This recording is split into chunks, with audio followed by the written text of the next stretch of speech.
Evening, my drowning darlings. Ever feel like you're sinking under the pressure? Tonight's tale takes us miles beneath the waves to a place where the darkness is absolute and the silence is, well, deafening.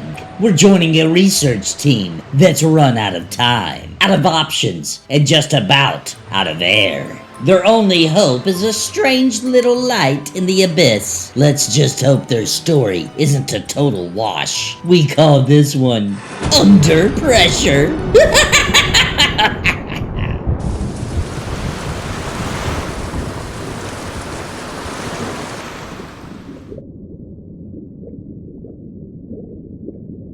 The hole groaned, a mournful sound swallowed by the oppressive silence of the abyss. Ernie checked the air readings again, his finger tracing the dwindling numbers on the display. Pete, his face a mask of grim resignation, tapped idly on the sonar, as if coaxing a response from the dead ocean. Danielle, ever the pragmatist, was already calculating the remaining oxygen, her breath misting the viewport. "We've got maybe 2 hours, she murmured, her voice thin and reedy in the claustrophobic confines of the submersible. 3 if we all hold our breath. They were stranded. A tiny metal coffin at the bottom of the newly discovered Mariana Trench's deepest scar. The Challenger Deep. A cruel irony, given their vessel's name. A tremor had severed their umbilical to the surface, leaving them adrift in a crushing darkness that defied imagination. Then, a flicker. Pete sat bolt upright, his eyes wide. "Did you see that?" Another pulse,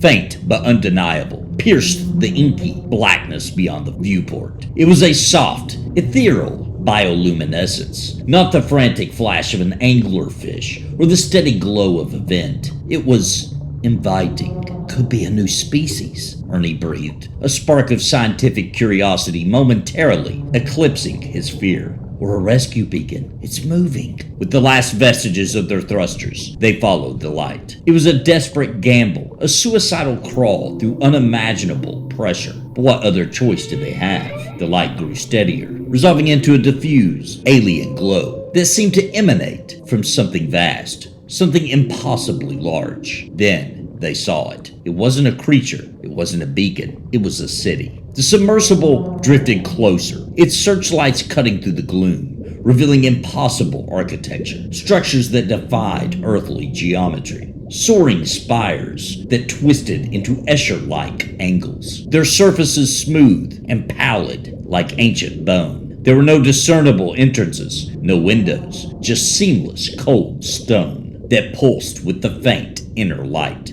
And then they saw the figures. They were humanoid, their forms eerily perfect, clad in tattered remnants of clothing, sailors in oilskins, divers in antique helmets, vacationers in swimwear, even an astronaut, his suit strangely intact. They moved with a horrifying slowness, a silent ballet within the impossible city. Their faces were serene, untouched by the ravages of time or pressure. Pete gasped, a guttural sound of pure terror. They're people." As their submersible rotated, Danielle pressed her face to the viewport, her breath hitching. A woman in a 19th century dress, her hair flowing around her like kelp, slowly reached out an arm, as if calling for help. A sailor, his hand still clutched to his chest, drifted in an eternal agony. Each figure, a perfect recreation of their final, drowning moments. "They're not moving on their own," Ernie whispered, his voice trembling. "It's the pressure. It's animating them, preserving them." But it was more than preservation. As they watched, a subtle shift occurred in the city's light, and the figures within seemed to respond. Their silent pantomime, growing subtly more intricate, more deliberate. There was an intelligence here, ancient and unfathomable, a collector. Danielle pointed, her finger shaking. "Look, over there." Chained to a pillar of the pallid city, like a macabre monument, was another submersible, identical to theirs, but eerily still. Its viewports dark, its purpose now chillingly clear. The realization hit them like a physical blow. This wasn't a place of rescue, it was a collection. This abyssal trench was a graveyard that didn't let go, a silent museum of the lost. And their submersible, with its dwindling air and desperate crew, was about to become the newest exhibit. The faint light of the city seemed to pulse with a predatory satisfaction. Their air was almost gone. The crushing pressure outside would soon become the preserving agent within. There would be no fight, no struggle, just a slow, silent transition from terror to eternal, serene display. They would become part of the pallid tide, endlessly reenacting their final moments, perfectly preserved, forever watched by the ancient, hungry intelligence of the deep. The last of the oxygen hissed out, a final mournful breath. The viewport darkened, reflecting not their panicked faces, but the pale, silent city outside, waiting to embrace its newest additions.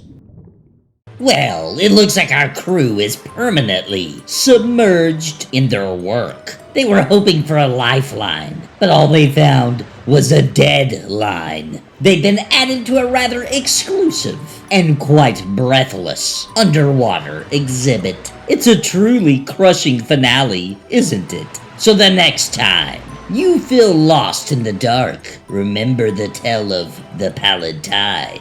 Be careful what you swim towards. You might just end up part of a cadaverous collection. Until next time, ghouls, sleep tight and don't let the seabed bite.